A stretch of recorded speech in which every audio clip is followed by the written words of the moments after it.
अखिल भूमंडलीय सर्व शिरोमणि मुनि समाज के संस्थापक आदि मुनीश्वर योगेश्वर सदगुरुदेव शिव मुनि महाराज की जय।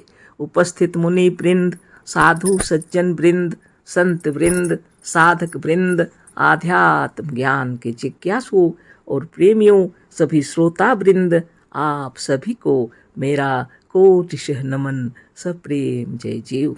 तो आध्यात्मिक चर्चा चल रही है और हम लोग सदगुरुदेव शिव मुनि महाराज रचित ग्रंथ यजुर्वेद सूक्ष्म पर अध्याय 1 पर यजुर्वेद सूक्ष्म ग्रंथ के अंतर्गत अध्याय 1 पर विचार कर रहे हैं, पढ़ रहे हैं।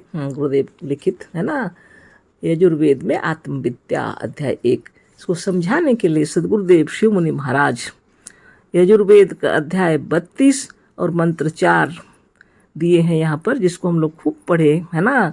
ऐसा देव प्रदिशो अनु सर्वाह पूर्वो जात स उ गर्भे अंत सह एव जात स जनिष्यमाण प्रत्यंजनास्तिष्ठति सर्वतोमुख। यजुर्वेद अध्याय 32 और मंत्र 4 को खूब समझाए, अनेक उदाहरणों को दे करके, और अंत में हम लोग को यह बात बतलाए गुरुदेव कि वह तो इन मंत्रों के अनुसार 10 दिशाओं के पीछे है, अर्थात वह इस मंत्र को पढ़ने वाले का, इस मंत्र पर विचार करने का अपना आप है, यही अपना निज है ना।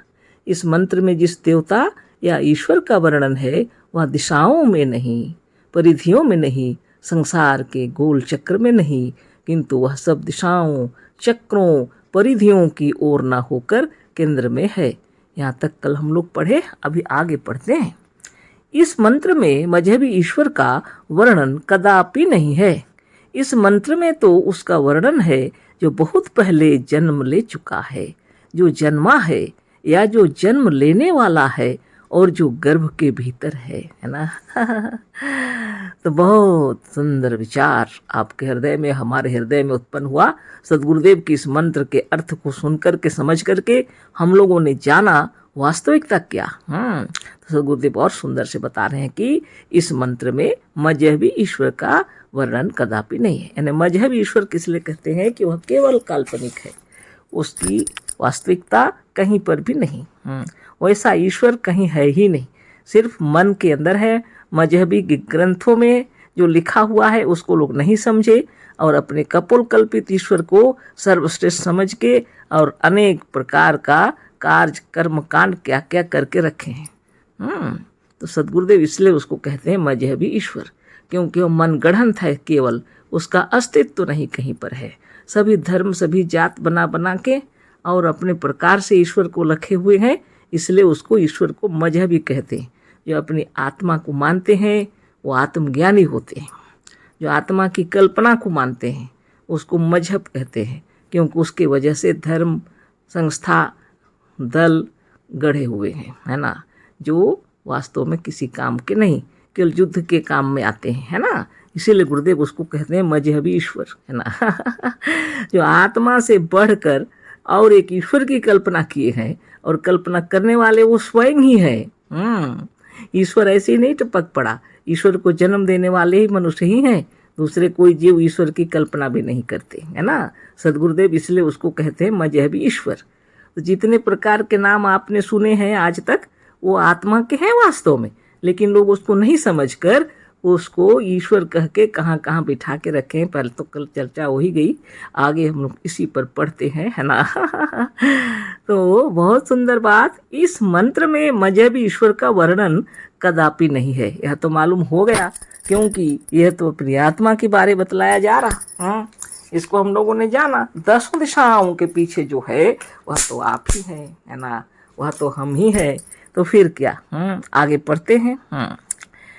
कह रहे हैं गुरुदेव, इस मंत्र में तो उसका वर्णन हुआ है जो पहले जन्म ले चुका है, जो जन्मा है या जो जन्म लेने वाला है, और जो गर्भ के भीतर है। देखिए फिर मंत्र को लिखे हैं यहाँ, जिसको लिखे हैं उसको देखिए, उसी के अंदर से है पूर्वोह जात स उ गर्भे अंत स एव जाता स जनिष्यमाण है ना। पूर्वो ह जाता। हाँ, तभी उसके पहले तो एक एक चीज का अर्थ बताए गुरुदेव, है ना। जो पहले जन्म लिया हुआ है, ले चुका है, जो जन्मा है, जो जन्म लेने वाला है, और जो गर्भ के भीतर है ना। इस पर आप विचार करें। यह मजहबी ईश्वर के लिए कदापि नहीं है हो सकता, कदापि नहीं हो सकता।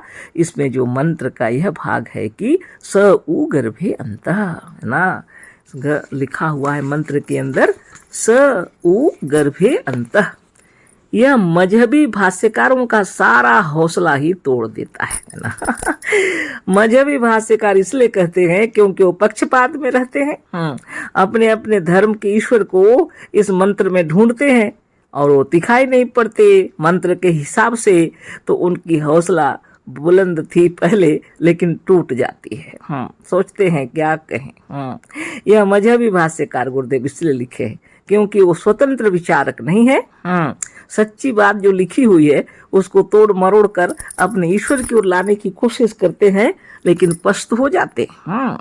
गुरुदेव उसी बात को लिख रहे हैं। यह मजहबी भाष्यकारों का सारा हौसला ही तोड़ देता है। कौन सा? स उ गर्भे अंतः जो लिखा हुआ है ना। इसी स्वामी दयानंद ने इस गर्भ शब्द का अर्थ किया है अंतःकरण। यह है पक्षपात। औरों के बात छोड़ दीजिए, स्वयं दयानंद जो है, स्वामी दयानंद ने भी, स्वामी दयानंद सरस्वती जी ने भी आश्चर्यचकित होकर इस गर्भ का अर्थ कर दिया अंतःकरण। अब देखिए वह तो साफ लिखा है, आगे जो गुरुदेव लिखे उसी को हम पढ़ते हैं, है ना। कितनी बड़ी बात। पक्षपात मनुष्य कितना अर्थ का अनर्थ कराती है, इससे साफ प्रकट है। स उ गर्भे अंतः के बाद ही उही स एव जातः, यह वाक्य है। हाँ, स उ गर्भे अंतः के तुरंत साथ में लिखा हुआ है स एव जातः। लेकिन अर्थ इन लोग कैसे लिखते हैं देखिए, पक्षपात के कारण।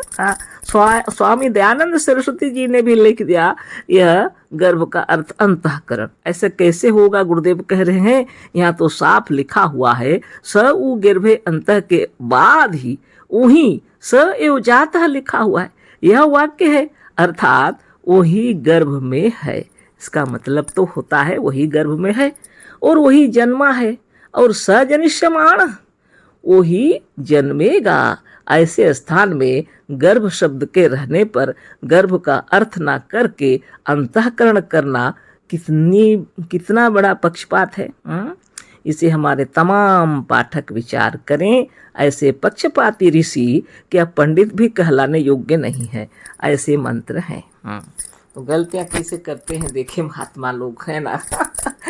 आप हो या हम, अगर पक्षपात में रहेंगे तो मंत्र में जो लिखा है उसका सही अर्थ नहीं करेंगे, है ना।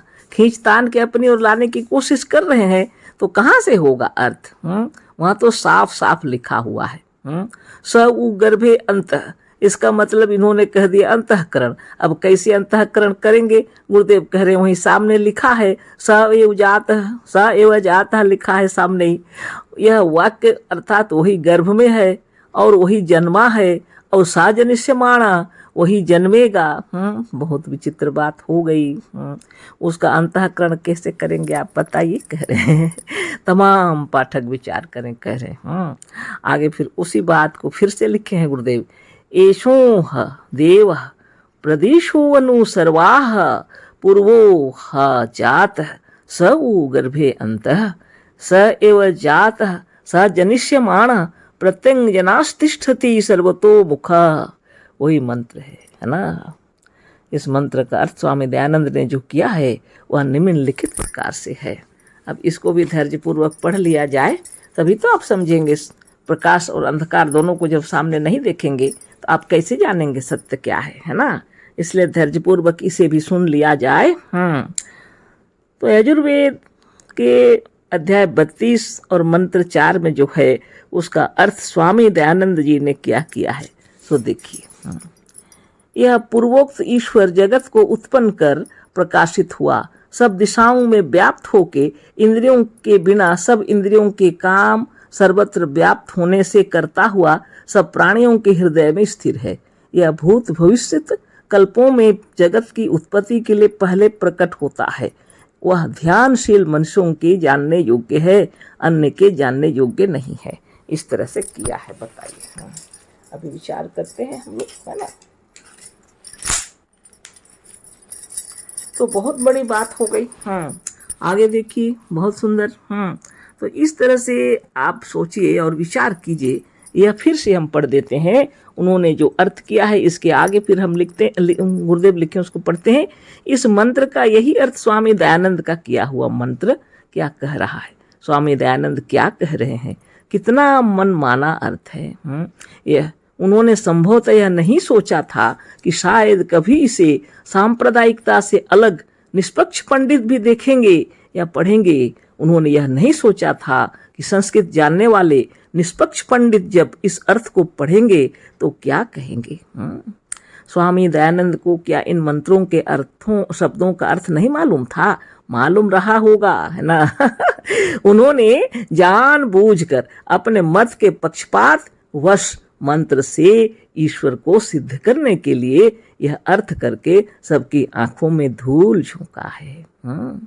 मंत्र में साफ साफ जात है शब्द है, जिसका अर्थ स्वामी दयानंद ने प्रकट होता है किया है।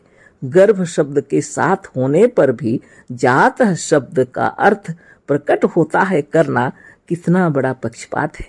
इसी को कहते हैं कि पक्षपात मनुष्य को अंधा बना देता है। सैंधव का अर्थ घोड़ा और नमक दोनों होने पर भी यदि कहा जाए कि सैंधव में लगाम लगा दो, तो यहाँ लगाम के साथ रहने पर भी सैंधव का अर्थ नमक नहीं हो सकता। उसी तरह से स उ गर्भे अंतः स उ जातः, इस वाक्य में गर्भ का अर्थ अंतःकरण करना और जातः का अर्थ प्रसिद्ध हुआ करना बहुत बड़ा पक्षपात ही नहीं, साधारण पाठों को बेवकूफ बनाना है और उनके साथ अक्षम्य अन्याय करना है। स्वामी दयानंद ने वेद के मंत्रों का भाष्य इसी तरह से बेसिर पैर का करके अपने झूठे सिद्धांतों की रक्षा की है। हमने तो अपनी बनाई हुई मुनि समाज और आर्य समाज नाम की पुस्तक में साफ तौर पर लिख दिया है कि संसार भर के आर्य समाजी मिलकर चारों वेदों में से एक भी मंत्र दिखा दें जिसमें ईश्वर का वर्णन हो। मजहबी देवताओं का वर्णन वेदों में नहीं है, इसे तो स्वामी जी ने ही कहा है। हम कहते हैं कि देवताओं का ही नहीं, वेदों में मजहबी ईश्वर का भी वर्णन कहीं नहीं है ना। धन्य आत्मा सद्गुरुदेव शिवमुनि महाराज की जय। आप भी विचार कीजिए। सुंदर विचार। तो आपने सुना कैसे उन्होंने पक्षपात के वशीभूत होकर किया है अर्थ। वो संस्कृत के ज्ञाता होते हुए भी, सब अर्थ जानते हुए भी जानबूझकर उन्होंने ऐसी गलती की है। गुरुदेव कह रहे हैं तो अक्षम्य अपराध है। क्या उनको मालूम नहीं था कि पक्षपात से रहित होकर कभी कोई पंडित भी आएंगे? कोई संस्कृत के ज्ञानी भी आएंगे। संस्कृत के ज्ञानियों को ही पंडित कहा जाता है, लेकिन इन्होंने ऐसा अर्थ कर दिया। तो गुरुदेव जो बताए हैं उसको ऊपर से हम फिर पढ़ देते, आप विचार कर लीजिएगा, है ना। आगे फिर चर्चा, अभी तो समय हो गया, फिर बाद में आगे चर्चा करते हैं, है ना। इसको यहीं रहने देते हैं, कल के लिए फिर चर्चा करते हैं। अशेष धन्यवाद, कोटिशः नमन, सप्रेम जय जीव। सद्गुरुदेव शिव मुनि महाराज की जय।